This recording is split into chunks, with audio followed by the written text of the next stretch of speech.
Good morning to all of you. Magandang umaga sa inyong lahat. Today, October 29, 2025, we are already 44 days old. We will be submitting our interim report and recommendation to the Office of the Ombudsman on the alleged involvement of several incumbent and former members of the House of Representatives and the Senate in obtaining bribes or unwarranted monetary benefits from flood control project contractors. We recommended the filing of criminal and administrative charges against the following persons. 1. Former Undersecretary Roberto Bernardo. Number 2, Senator Joel Jose Villanueva. Number 3, Senator Jose Jinggoy Estrada Ejercito Jr.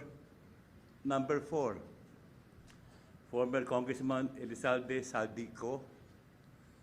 Number 5, COA Commissioner Mario Lipana. Number 6, former Congresswoman Mitch Cajayon Uy.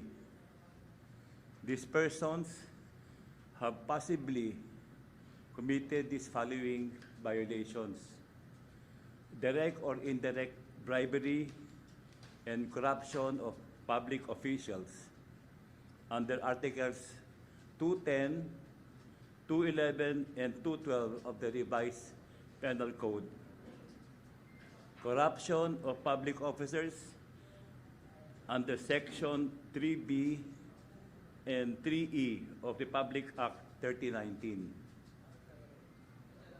plunder as defined and penalized under Section 2 of the Public Act 7080.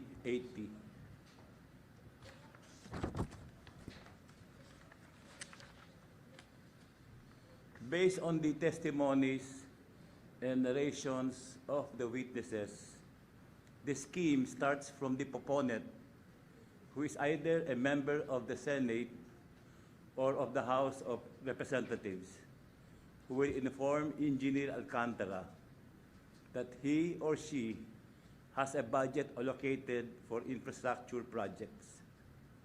Additionally, the scheme shall always involve flood control projects because the kickback is 25 to 30% and is higher than the kickback from other projects, which is only at 10%. From here, Engineer Alcantara will direct Engineer Hernandez to make a list of projects based on the budget that the proponent has. The list is then given to Juan Carlo Rivera, who will then transmit it either to the regional office in Bulacan or to the proponent itself. If the list was forwarded to the DPWH Regional Director, it will be included in the National Expenditure Program, or what we call NEP-NET. On the other hand, if the list is given to the proponent itself, he or she would insert the projects in the House General Appropriations Bill called HGAB, or bicameral insertions wherein it would be reflected in the General Appropriations Act known as GAA. Once the projects were reflected in the NET or GAA, Rivera will make a summary of the projects, while Engineer Alcantara would then choose the contractors who would then implement the project. This would trigger the payment or obligations or SOP to the proponent. An advance payment of 10% of the budget allocation when the net is released, while the remaining 15% would be paid off to the proponent when the GAA is passed.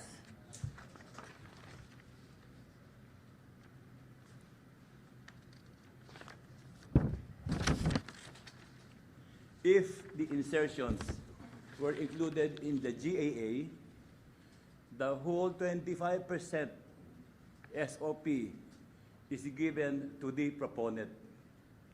This 25% payoff is advanced by the contractors to ensure that the project will be awarded to them. Their testimonies and affidavits named above-mentioned government officials or former government officials as primarily involved with these violations. With this filing, we remain true to our commitment to the Filipino people. No one will be spared in this fight against corruption. Politicians and government officials will be investigated and charged by credible evidence. Those found responsible will face the consequences and held accountable under the rule of law. To aspiring criminals, crime will not and does not pay. We will continue to investigate, follow the evidence, pursue charges to the very last man involved. Justice will not be delayed this time. This is our promise to our countrymen. Thank you and good morning.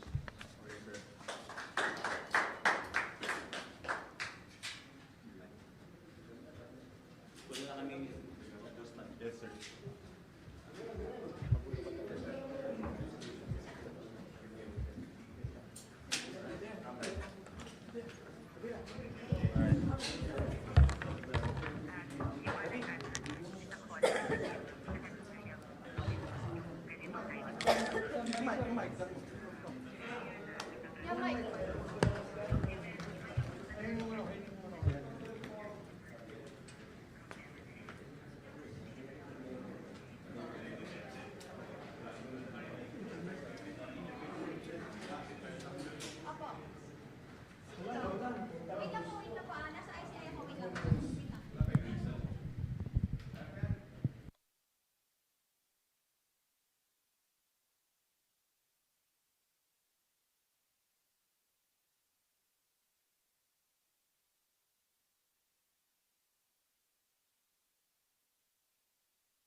Aray na.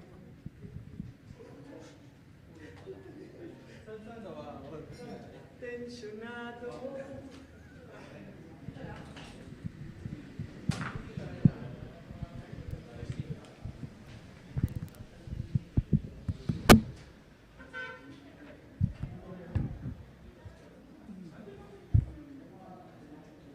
Wait lang, friend. Hindi informer yung COA.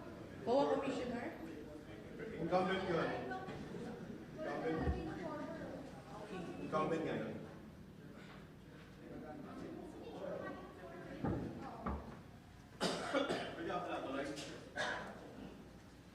Meron yan, mamaya. Hindi, I mean,